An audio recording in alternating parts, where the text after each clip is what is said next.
Welcome back, moms and dads. You have probably started summer break already, and maybe you're wondering, is my child gonna lose everything they learned during the school year in those 5 weeks, 2 months, or 3 months? Are you the kind of parent that would think about that?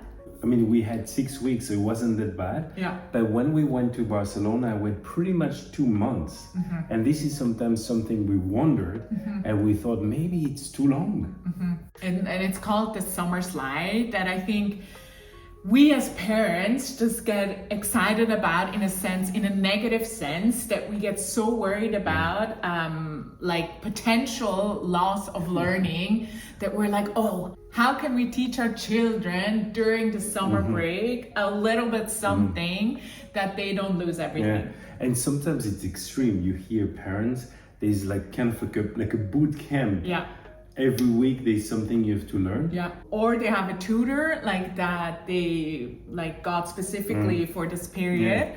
But let's look at it from another perspective, because summer still shouldn't turn into like school in July or August. Yes. And for sure, some studies shows if you completely stop, that you will have a summer slide, you will start to lose some of the things you have learned. But the question is, are we really fully stopping? Yeah. And we'll see it's not really so. Yeah, because school can look very differently. School in the traditional sense still looks mostly like a teacher in front and the kids just listening. But I think we sometimes need to revise that, because kids don't learn only frontal like that, but they learn through everyday life, like especially during summer break.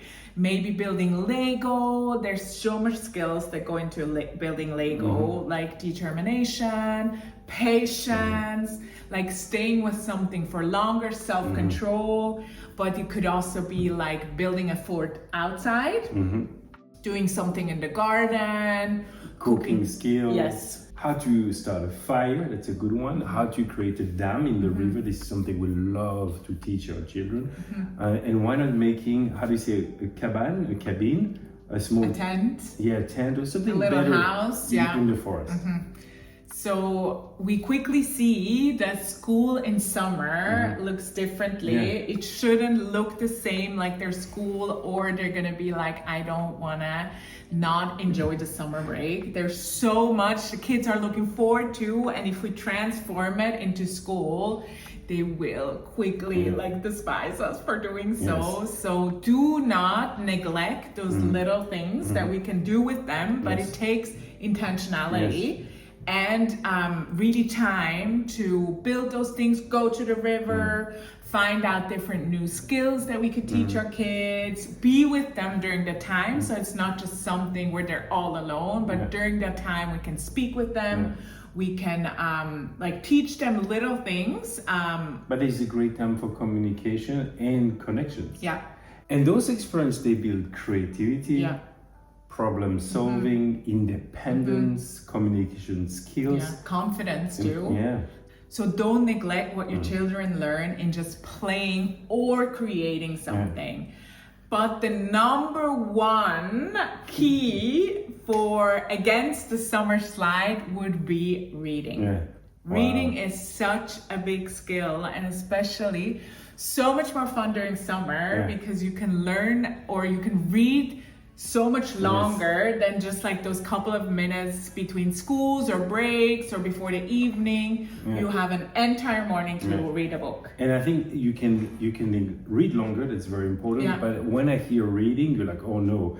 But you can read different things. You don't necessarily have to read the book that the school gave Oh you. no, not at all. I think it's a time where you can read anything that is available. That is age appropriate, of course. And this is going to help our children to read something in summer. And like for us, we had library cards, so we went usually weekly to the library, and the kids could get books that they could read that like really interest them. Sometimes we bought books too, but they were really reading. We didn't have all of our kids that love to read. Some we had to encourage a little bit more, but that child is the one that reads the most at the moment. Yeah. So don't shy back in really encouraging your child, especially that child that seems like they don't want to read, that even say, I will never like to read. Just tell them that like one day they will read the fruits, because reading shows up there. They just learn so many things while reading the words, the vocabulary. If they read in another language that they know but maybe don't know how to read, they learn like very easily or naturally, like the words, like how a sentence is put up together. So even like if they're learning a new language at school, they could read a book in that language. You can also get books that are for smaller kids, maybe not for their age, but for their knowledge in the language, and then they learn it like that. Yes, and maybe you see during the school year there's some lack, so maybe your child is a bit behind in calculation, for example, happens in our family. So for example, the kid will take the beginning of summer to make some drawings, flashcards, to be able to, flashcards for the words. We've done these too, or flashcards for mathematics. But because there is no really time pressure, there's creativity around, it's a lot more easygoing, and it just makes fun to learn. Yeah. So just be mindful of those, because not every child probably will come up with the idea themselves. Ours didn't either. We gave them the great idea and they started, but make it creative. Yes. Don't like stress about it. I think that's the worst. If we as parents stress about they're gonna lose everything during summer, because as we've talked about it already, it's in the atmosphere, it's in what we carry. If we're fearful of that, we're gonna like put that on our kids, and then they will feel the pressure of not being able to just enjoy summer for summer, because they will not see like all the different learning skills that they will have, even just like with their friends, communication, problem solving, conflict resolution with their siblings, with us. There's so much to learn there. One thing we can do in summer, because we have more time, is to visit museums or science fair.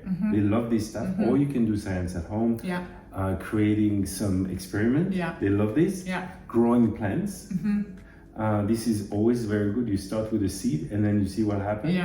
The other thing you can do is some technology, bring technology in there. As you know, we need to, technology can be something negative, but it can be something very positive if we know exactly what we're looking for.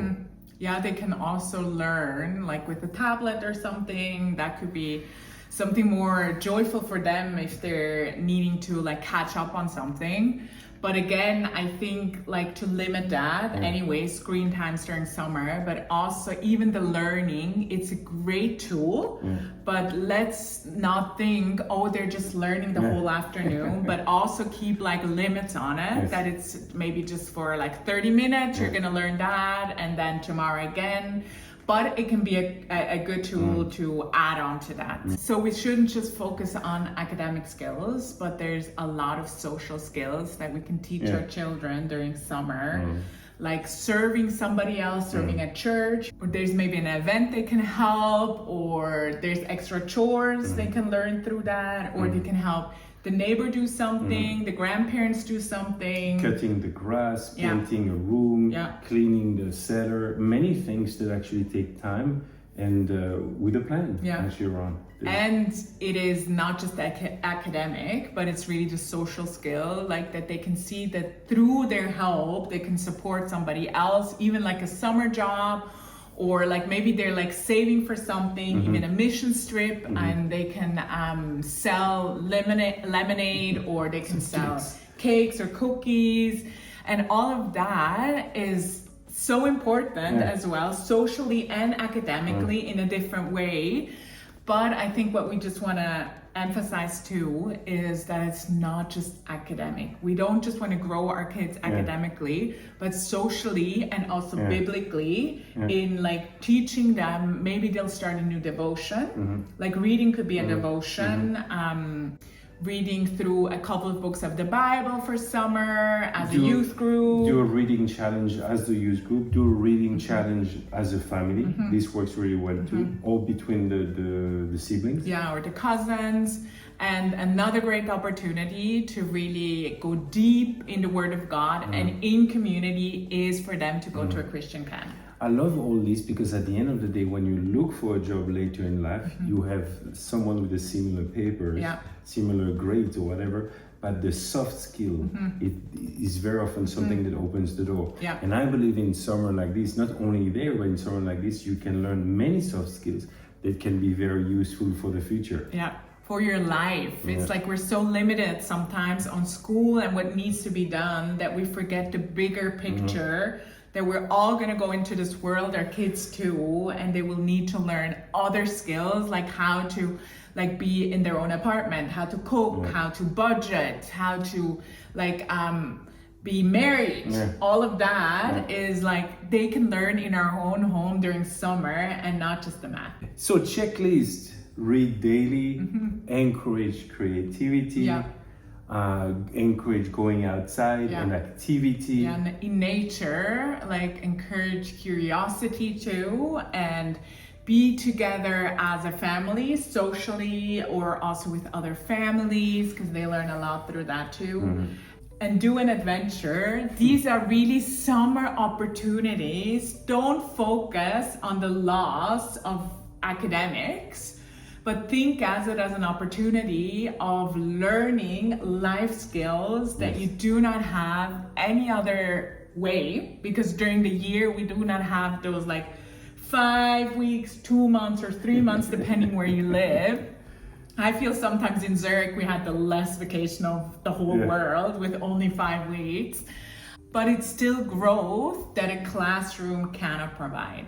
So rejoice, enjoy, and know that there still needs to go some intentionality in it, some planning. It's not going to just all happen naturally. So we want to encourage you with this.